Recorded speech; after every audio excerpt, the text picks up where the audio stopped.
My name is Andrew Byrd, and I'm doing a presentation on indicators of access to opportunities and mobility precarity at national scale. So this is on basically a software project that I'm doing currently with the French Department of Transportation or Transportation Ministry. Many of you probably know me from Conveil, a company called Conveil. I'm one of the original founders of that company. This project I'm doing separately, independently, as kind of a consulting or research and development project under a different name, and in partnership with a cooperative called Codeurs en Liberté. I'm doing a consulting under Phase 5 LLC. So just personal background. Earlier, some people told me at the previous meetup or the previous event that I should specify that I've worked on OTP before, so this is kind of just who I am generally. My background is in urban transportation planning and software engineering. I've been focusing on this topic called access to opportunities for about 15 years. I'll explain more about what that is in a minute. And basically I've always focused on multimodal transportation, public transportation plus active modes like bicycling and walking mostly.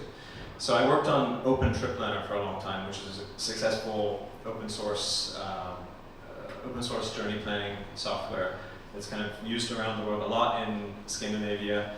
I was a core contributor on that project from 2010 to 2018 and kind of coordinated and chaired the steering committee for several years, 13 to 18. And now that project is mostly run by Entour. There are people from Entour here, I think. Hi. And so I advised them on starting version 2 of Open Trip Planner on some of the core stuff. Still participate somewhat in that. And I did what were called the analyst extensions to Open Trip Planner when I worked for Open Plans in New York, which is related to what we're going to talk about. And I co-founded Conveil in 2013. So this is a software as a service for doing this kind of network analysis for urban planning purposes, but it uses OpenStreetMap data, GTFS data to do so. And Conveil created the R5 routing engine, which is an open source project. It's analysis focused, so not for customer trip planning, but for large scale analysis of a lot of trips. And we've done a lot of advocacy for open data standards and open data for quite a long time. So, but this project, as I said, is kind of separate research and development work I've been doing under a different name. I'm originally from the US. I lived in France from 2004 to 2018 and live in Hong Kong now. And I basically came here for these meetups among other things. So I'm happy to be back. So what is access to opportunities? What I'm talking about here is we used to be known as accessibility for a long time in academic literature for decades. There was a lot of writing about this, but people didn't really calculate it or use it much because it required a lot of data and a lot of computation that wasn't quite feasible to do in practice. And that term conflicts with other contemporary uses of the word accessibility in the transport context. So it's used less and less. People tend to call it access to opportunities now instead of accessibility to avoid conflict with other meanings.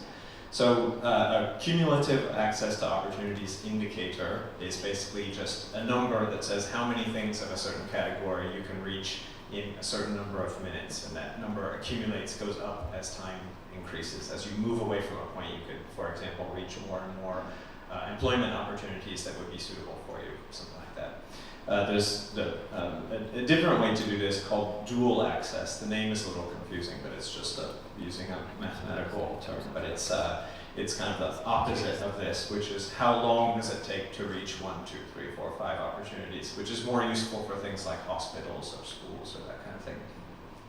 So basically, you repeat this question for many different origin points, home points, whatever, around a city or a region or a country, and you can use this to characterize how good the access to opportunities that are important to people are, how good it is in different places, and how that changes under different scenarios. So it can be used in decision-making processes or figuring out where people are sort of denied access to certain opportunities by the structure of the transport transportation network or the urban structure.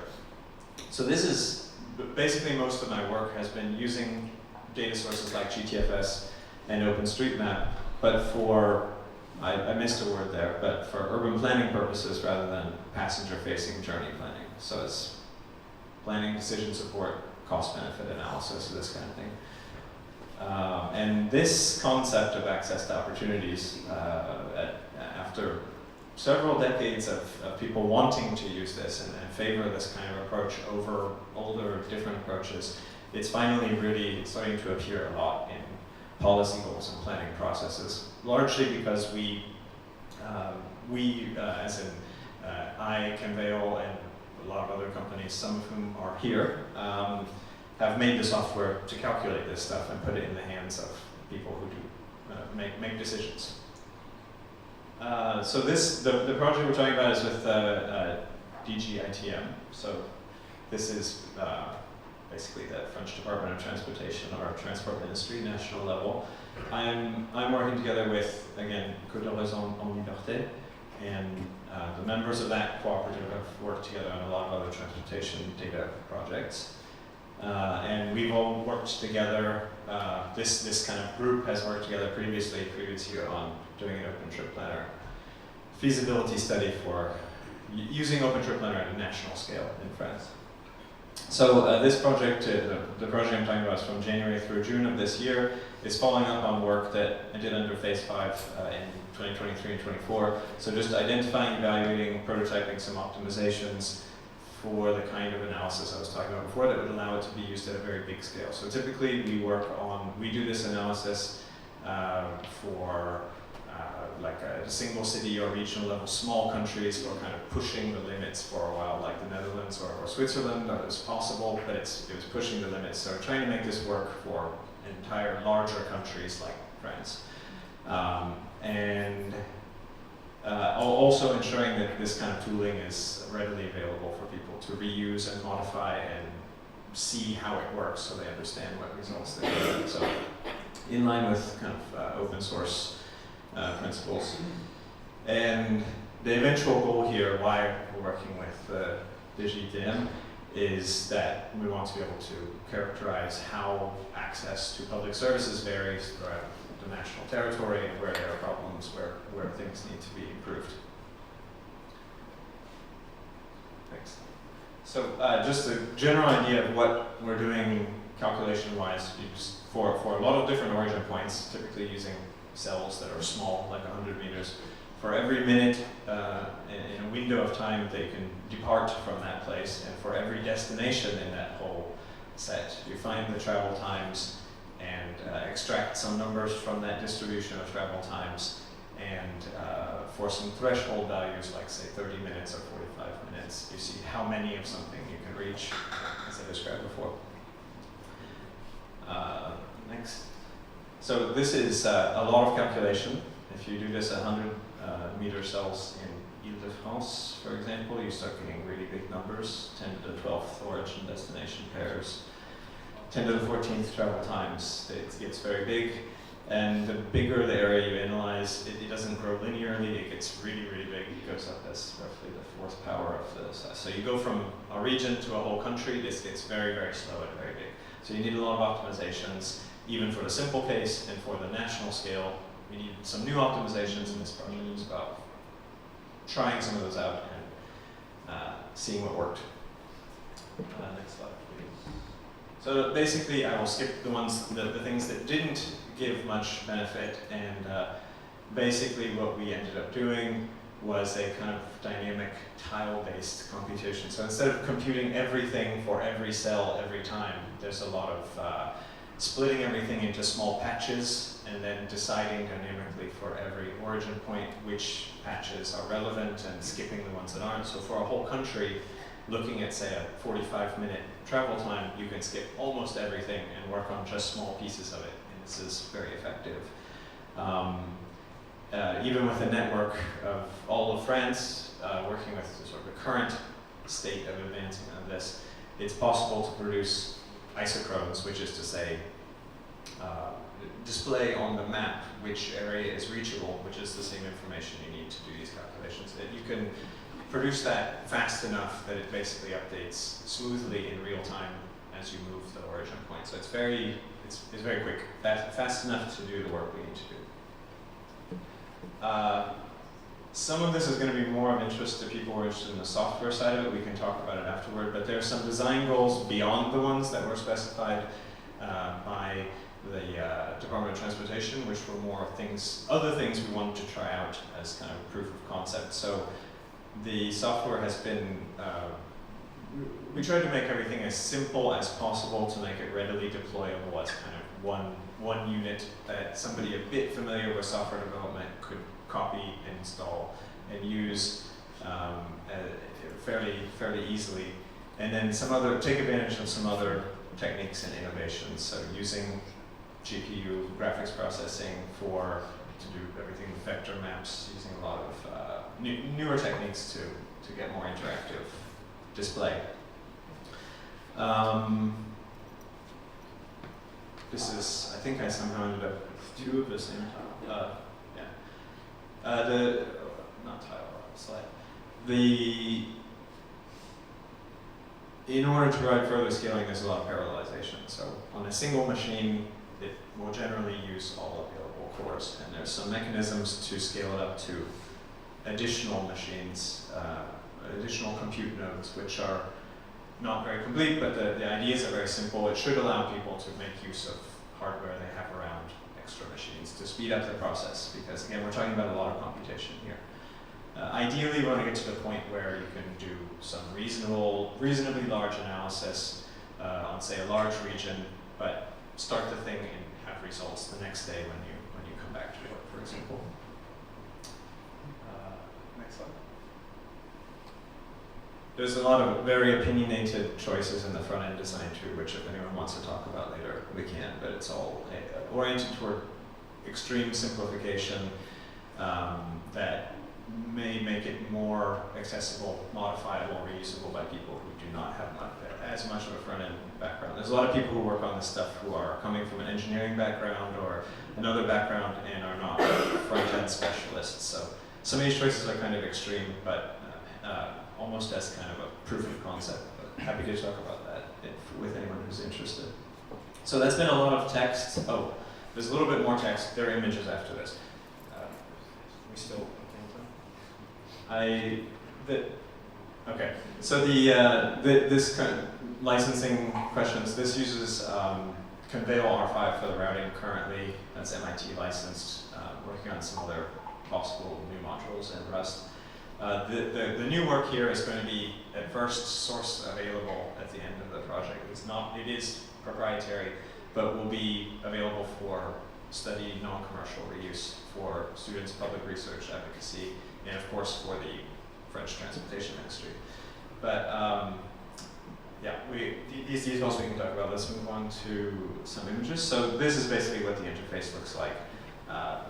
This is Marseille. So you kind of select an origin point, you can see the accessible areas in different times. So here this has been set to show 30, 60, and 90 minutes. And the colors are representing the density of opportunities, which in this case is population. So then there's some display of how many people could be reached from that point in different amounts of time.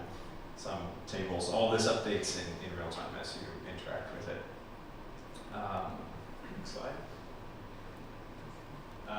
Another image that's similar. Basically, by changing the way the travel times are colorized, you can get different ways of looking at it, either as steps or continuous colors and so on. And then this is all for single origin points. So having selected one point, what is reachable, and then as I described, this process is repeated many millions of times for different origin points. And at the end of that, we get a sort of summary for the region, which I have on the next slide. It doesn't look too different visually, but here what we're looking at is not times, but how many job opportunities were available from each origin point. And then there are a couple more images like this, yeah, just other ways of looking at it with different detail, but the buildings are visible here, so you can see kind of the scale we're working at is a few buildings, a few hundred meters at most. And then the last slide is not about this software, but this is from the Open Transport Meetup in 2014. I discovered this while I was looking at that. Similar kind of work showing the line 14 change in travel times due to the, actually 15. Yeah, line 15, but I thought it was... Grand Paris Express. Yes. So, the throwback to a similar topic in 2014 with different software. Thank you, Andrew.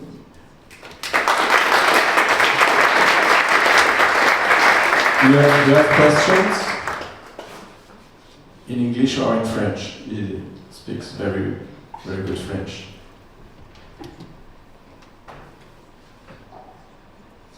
Vous avez parlé de la parallélisation des calculs avec les 4 CPU, les 4 cœurs. Est-ce que vous avez déjà eu l'idée d'utiliser des GPU plutôt que des CPU pour faire ces calculs? Oui, j'ai fait des expériences dans ce sens-là. C'est pour plusieurs raisons. J'ai pas suivi cette piste-là, mais on peut en parler après. J'ai surtout utilisé le GPU pour le côté affichage graphique. Ça marche très bien. Il y a d'autres contraintes pour le calcul d'itinéraire. Une autre question? Question?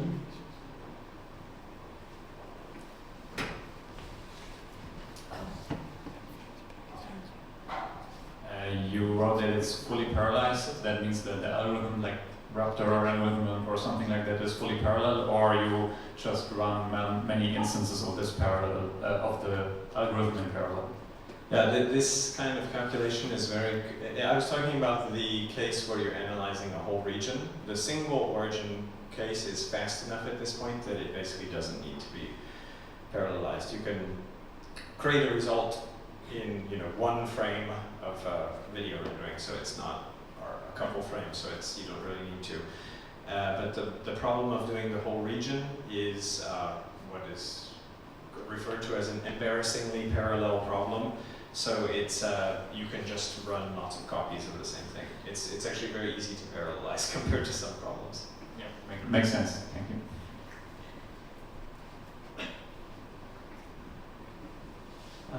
I remember your presentation in 2014 actually, and I would like to know, in your view, what changed over 10 years in terms of algorithm, compute, or whatever. What makes a difference today, or is there any difference compared to 10 years ago? And what are the next steps? Do you think that when you come back in 10 years for Open Transport Meetup, what will be different? What could be different in terms of possibilities?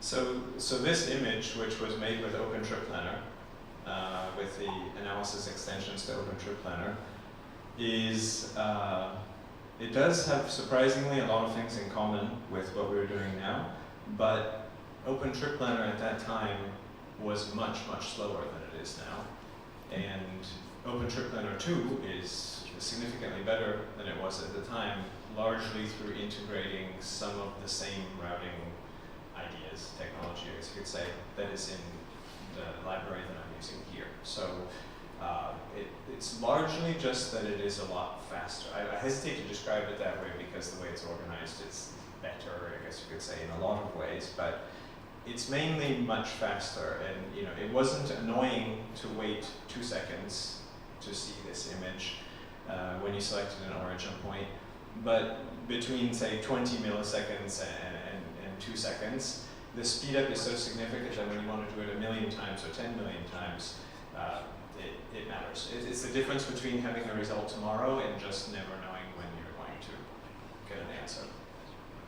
Also, just the new, that this worked fine for an area as large as Paris, but it was already getting a bit slow. It certainly would not have worked at the scale of even one region, let alone all of France. So the recent optimizations were necessary for that.